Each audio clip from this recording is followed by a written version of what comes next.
Perkenalkan, nama saya Yolanda Gresya Purba dari kelas IKORHA dengan NIM 6253210035.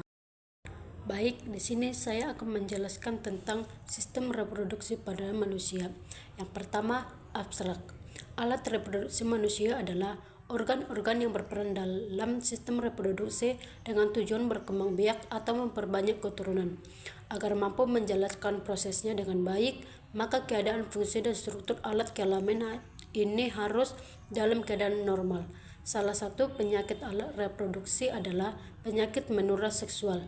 Kurangnya pengetahuan masyarakat tentang gejala-gejala penyakit menular seksual menyebabkan keterlambatan penanganan dan membuat penyakit yang diderita menjadi lebih sulit untuk diobati dan dapat menjadi penyakit berbahaya yang dapat mengancam hidupnya.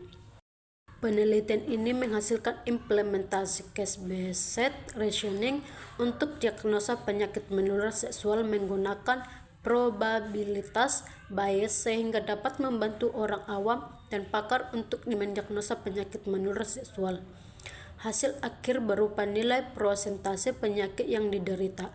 Hak akses sistem ini ada dua, yaitu user dan admin. User hanya dapat mengakses home, informasi penyakit, dan berkonsultasi.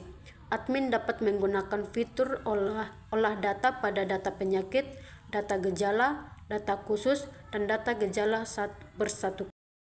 Pembelajaran diartikan sebagai proses penciptaan lingkungan yang memungkinkan terjadinya proses belajar. Jadi, dalam pembelajaran yang utama adalah bagaimana siswa belajar.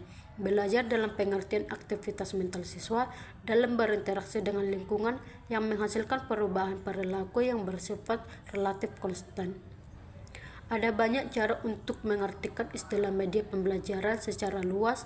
Di definisi media pembelajaran yaitu setiap orang, materi, atau peristiwa yang memberikan kesempatan kepada siswa untuk memperoleh pengetahuan, keterampilan, dan sikap.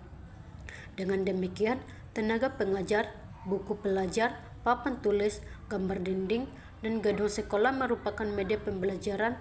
Media pembelajaran dapat digunakan untuk yang pertama, merekam dan menyimpan data atau informasi, misalnya bunyi suara berbagai jenis burung dapat direkam.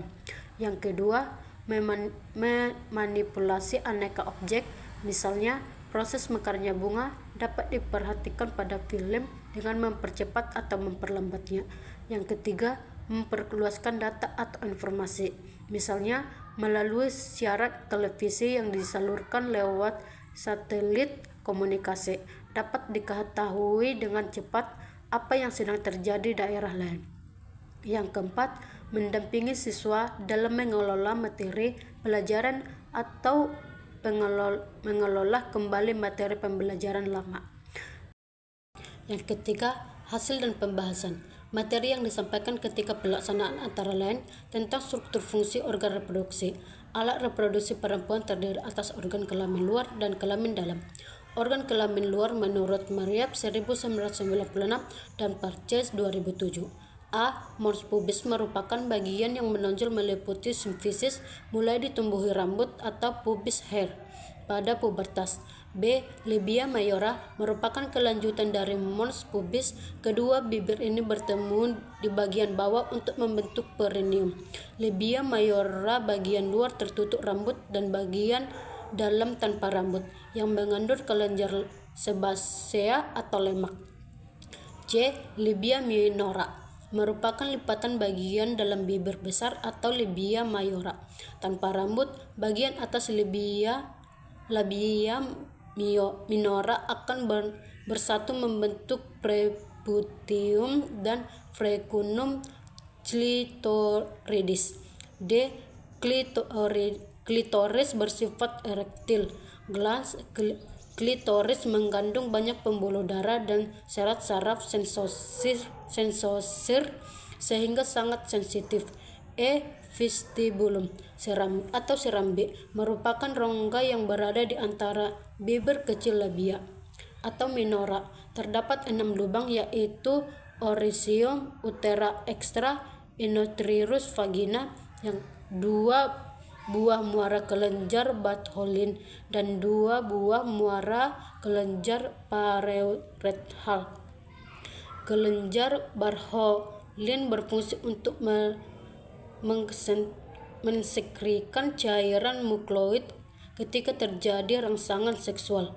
Kelenjar Bartholin yang menghalangi masuknya bakteri Neisseria gonorrhoeae merupakan bakteri-bakteri patogen.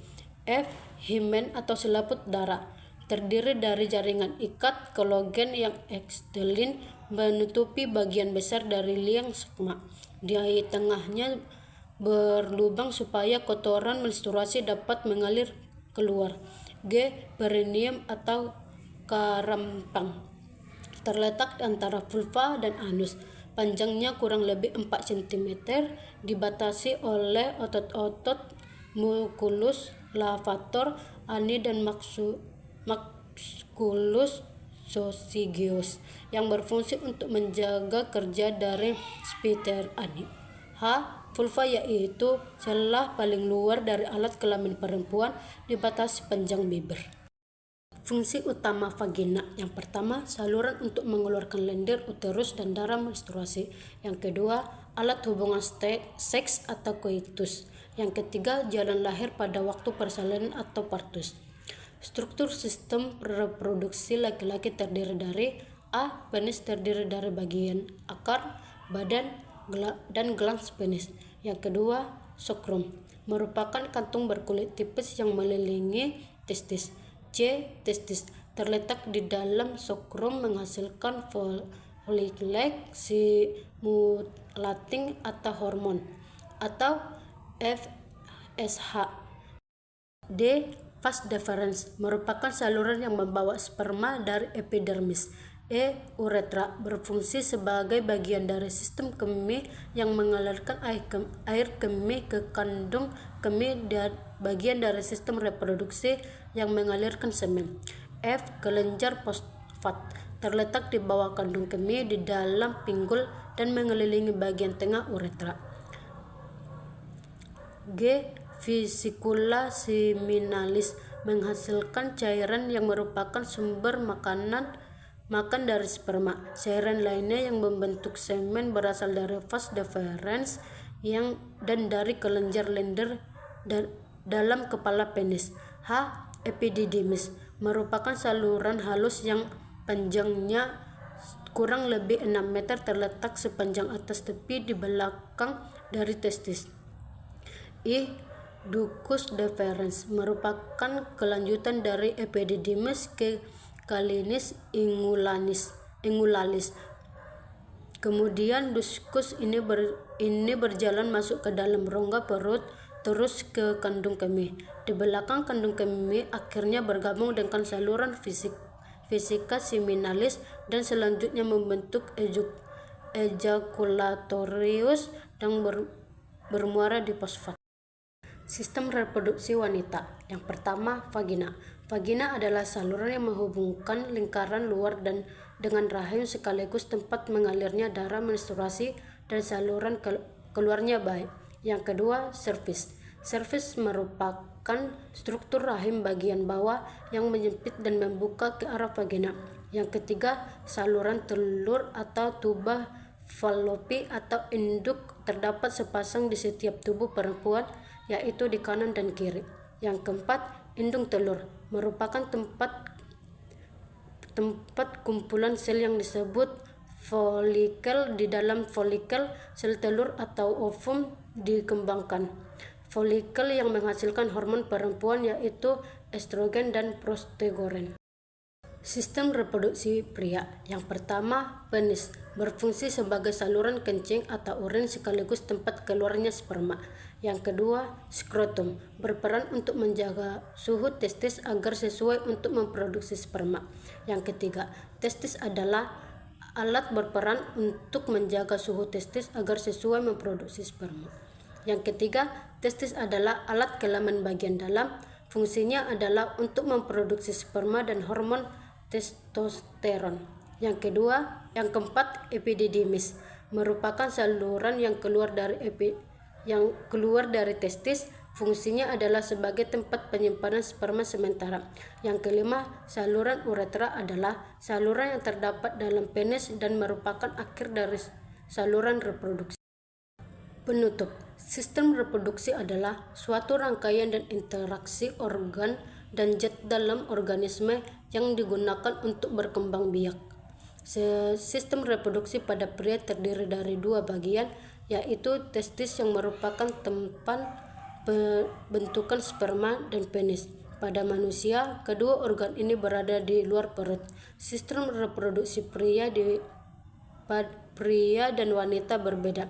Pada reproduksi wanita memiliki vagina dan ovarium untuk menghasilkan ovum.